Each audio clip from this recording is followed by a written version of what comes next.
All right, this is Lesson 2's notes for the week of March 30th, and it is properties of exponents. Again, if you take notes on your own paper, you can use that on any quiz and assignment.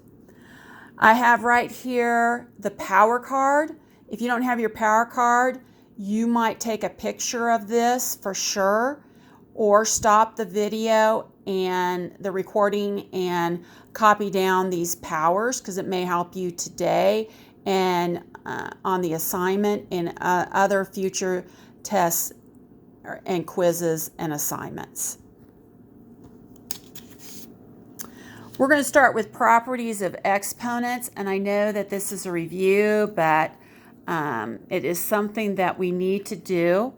We're going to deal with the product of powers, and that is right here that I'm pointing with my pencil. And when you multiply, you add exponents. On the coefficients that we have, 6 and -4, we make that -24. We keep the k and we keep the p. And then we're going to add the exponents. So that is going to be 2 plus 3 on the k to get 5, and on the p it's going to be an understood 1 plus 2 is 3. So the answer is -24, k to the 5th, p to the 3rd. The power to a power rule is that you multiply exponents. So if we look at this next problem, 10h to the 4th power all squared. Remember the 10 has an exponent of 1. But we're going to multiply the exponent, so it's 10 to the 1 minus 2 power, which is 2, and then h to the 4 times 2 power, which is 8. So then that would give us 100 h to the 8th power, and that's our answer. And that would also go for the power of a product, okay? This next problem is the quotient of powers, and when we're dividing, we subtract exponents. Now, if this has coefficient like this problem does, 15d to the 6th over 5d to the 8th, we find the common factor in each of them, which is 5, and divide 5 into 15 and get 3. And 5 into 5 is 1, okay? Then we look at the d's. We're going to subtract the exponents. The bigger exponent tells you where the d is going to be in the answer. So we're going to take 8 minus 6, which is 2, and the d is going to be on the bottom in the denominator. So it's going to be d to the 2nd. If you have the 1d to the 2nd, you can have that, or you can just make it 3 over d squared. On the next problem, if you notice, this is going to be the power of a quotient, okay? So the power of 3 in our problem, that is going to be given to every coefficient and variable. So it's going to be 2 to the 3rd, x to the 3rd, 3 to the 3rd, y to the 3rd. And so we simplify that, we get 8. We get 8 over 27. There we go. And that would be 8x cubed over y cubed. Done. Okay. Anything to the 0 power is equal to 1. So you could have z to the 0 power equals 1. You could have 10 to the 0 power equals 1. You could have the quantity of 8x squared y to the 7th all to the 0 power, it equals 1, okay?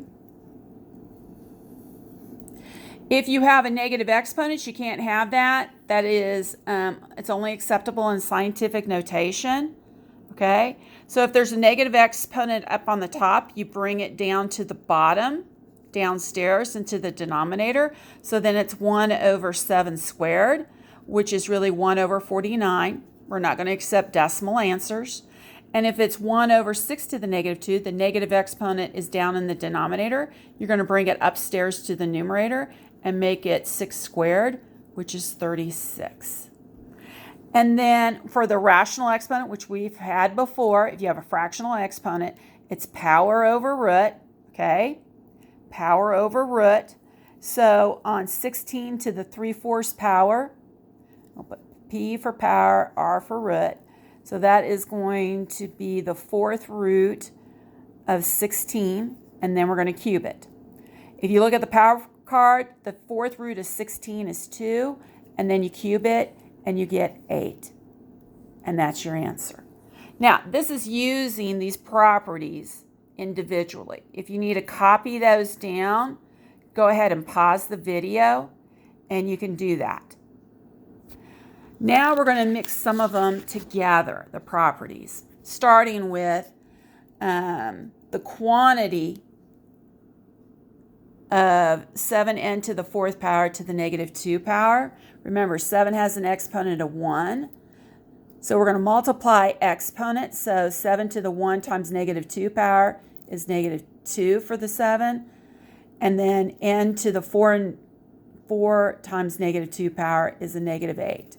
Both of those are negative, so I'm going to drop them downstairs to the denominator. So that's 7 squared times n to the 8th down in the denominator. So that's 1 over 49 n to the 8th power. And that's your answer. On this next problem, it is a multiplication. And when you multiply, you add exponents. For the coefficients, you multiply. So 12 times -2 is -24. And then you keep the P and the R. On the P, the exponent is 4 plus a -6, which is a -2. And for the R, it's -9 plus 5, which is a -4. Now, we're not quite done yet. Since we have negative exponents on the P and the R, both of them dropped. No, we will not drop the -24. It's going to stay up in the numerator because it's a negative number, not a negative exponent. So it's -24 over P to the 2nd, R to the 4th. And that's your answer. Okay. On this third problem, we are actually, this is a power to a power. We are going to multiply exponents, okay? So on G, its new exponent is going to be a -15 because we took -5 times 3.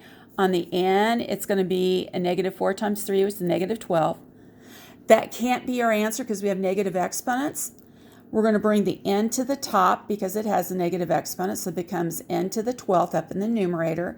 Downstairs in the denominator, we're going to put G to the 15th. And then that's our answer. Okay. On this fourth problem, there's a negative exponent on the 25, so it's going to go upstairs. So it's really going to be 25 to the 3/2 power. Now, this is power over root. So on the radical, that little index is going to be, the little index is going to be 2, and the power is going to be 3. So it's a square root. So let's go ahead and do that.